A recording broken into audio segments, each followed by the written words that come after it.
Olá, aqui Dani Steski. Hoje eu converso com a Camila Andrade sobre o projeto My Ruanda. Camila, seja bem-vinda. Obrigada, muito obrigada pelo convite.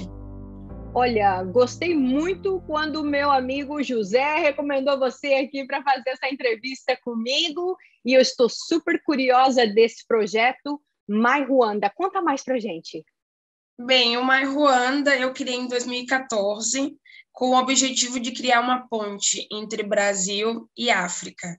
Desde 2014 que eu já estava pensando em ir para Ruanda, então eu estava pensando, quais são as ferramentas que eu vou ter para estar narrando a minha história para os meus amigos, para as pessoas próximas.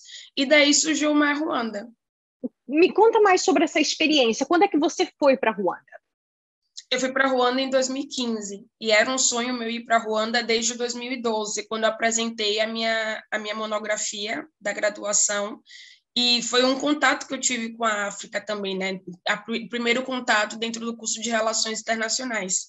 E para mim foi interessante porque ao mesmo tempo que eu tive o contato com a África teve um contato comigo também, porque eu tive contato com as minhas ancestralidades, com as minhas raízes.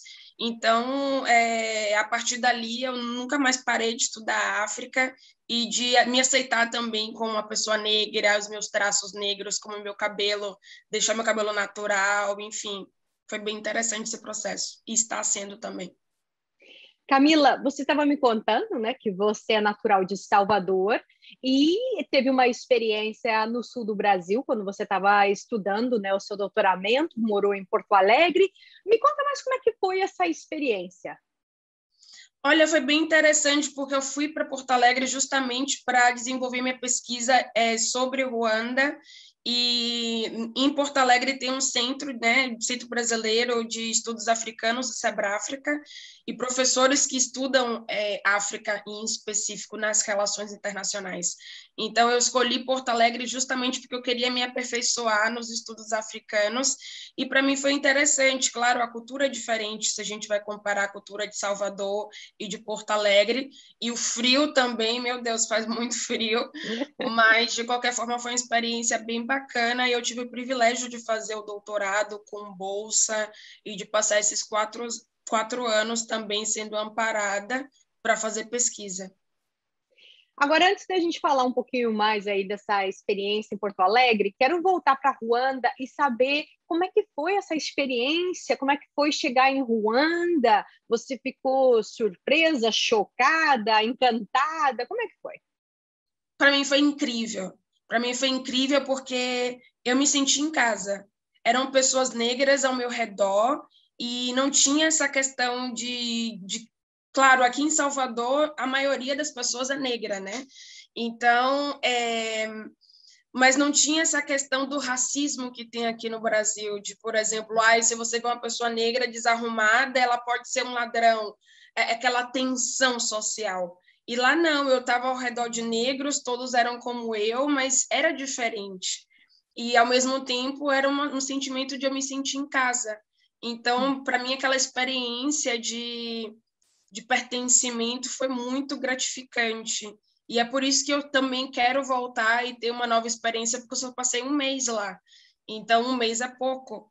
Então, eu gostaria de voltar e passar mais tempo. Então, para mim, o que eu encontrei foi mais do que eu esperado, porque eu não fui com tantas expectativas assim, porque eu pensei, bem, não vou criar tantas expectativas para não me decepcionar, mas para mim, minhas expectativas, as que eu tinha, foram mais do que alcançadas. Uhum. Agora, voltando a Porto Alegre, né? O sul do Brasil recebeu muitos imigrantes, né? Da Itália, da Alemanha, da Polônia, até japoneses. E no sul temos maioria branca. Você estudou lá em Porto Alegre. Como é que foi essa relação? Havia racismo? Como é que era também os professores? Você encontrou outros negros ensinando? É uma pergunta bem interessante, porque é um desafio que eu estou tendo, é um desafio que eu estou tendo dentro das relações internacionais, né? Porque na nossa academia brasileira são poucos professores negros, doutores, dentro das relações internacionais. E eu não tive professores negros, e até colegas também, eles eram africanos. Então, o Brasil tem um programa, né, de intercâmbio com países africanos, e até os africanos comentavam que não existiam negros na academia. Os que existiam eram africanos. Então, é difícil a entrada de pessoas negras na pós-graduação. E em relação ao racismo,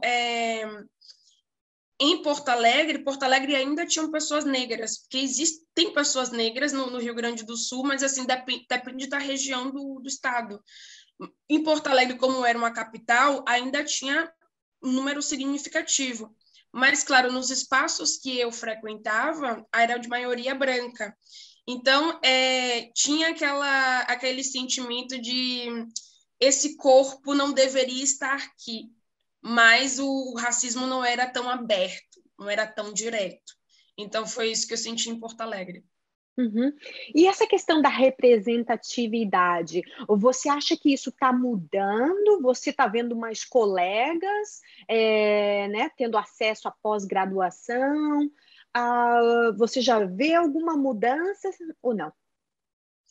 Olha, eu acho que as mudanças ainda vão chegar. Eu acho que o processo já começou.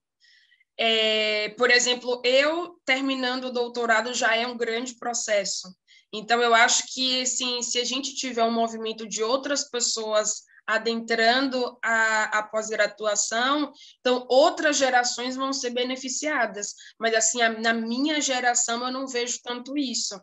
Mas, assim, eu acho que, comparando de um processo de 6 anos para agora, sim, já está tendo uma maior representatividade, e não só em relações internacionais, mas em outros setores também, em outras profissões.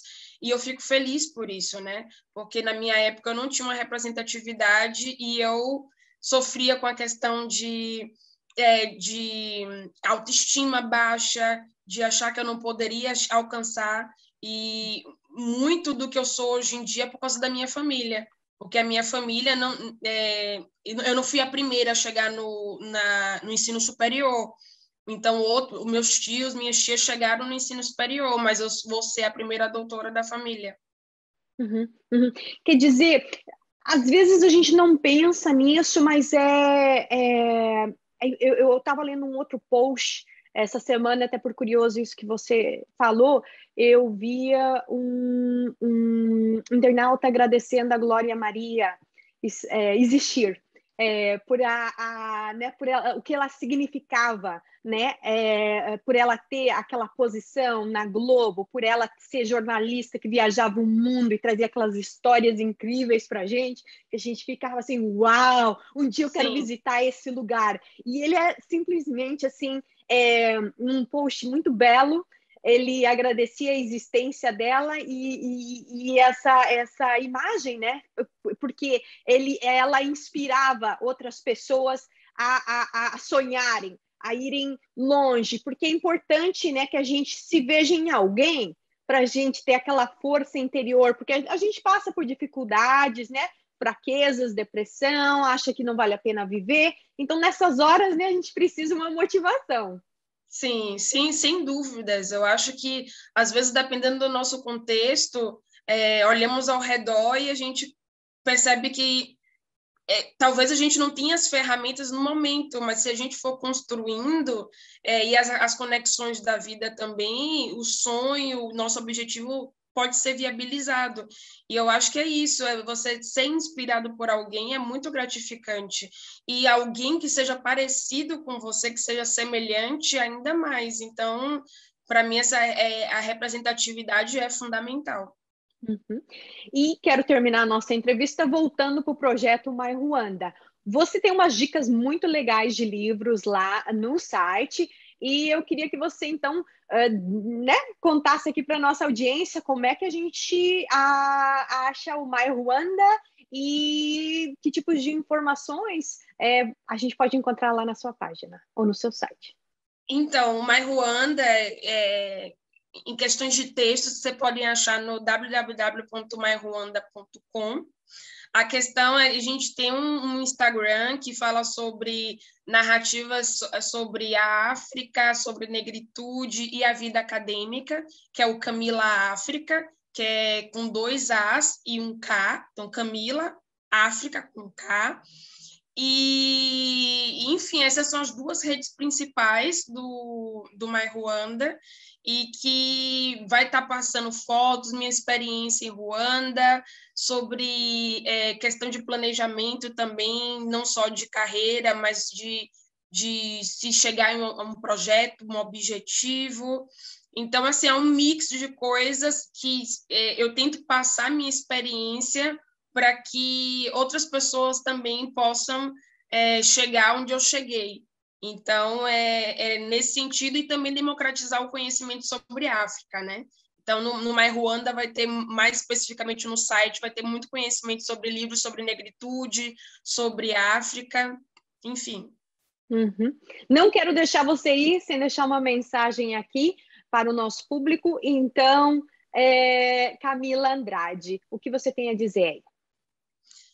E que esse processo de descoberta, esse processo de confiar em si mesmo é muito importante. Então, quando você se sentir sozinho e quando você sentir que você não vai conseguir, preste atenção ao seu redor, à sua rede de contatos, e seja confiante, vá em busca do seu objetivo. Eu acho que isso é muito importante. E é o que eu tento passar com o My Ruanda, com a minha trajetória. Camila Andrade, foi um prazer tê-la aqui na Voz da América para falar do projeto My Ruanda e sobre a sua experiência aí com a viagem, com o doutoramento também. Olha, eu desejo muita sorte para você e tenho certeza que você vai inspirar muitas pessoas também. Muito obrigada, e muito obrigada pela oportunidade de estar aqui falando de um projeto que é muito importante para mim.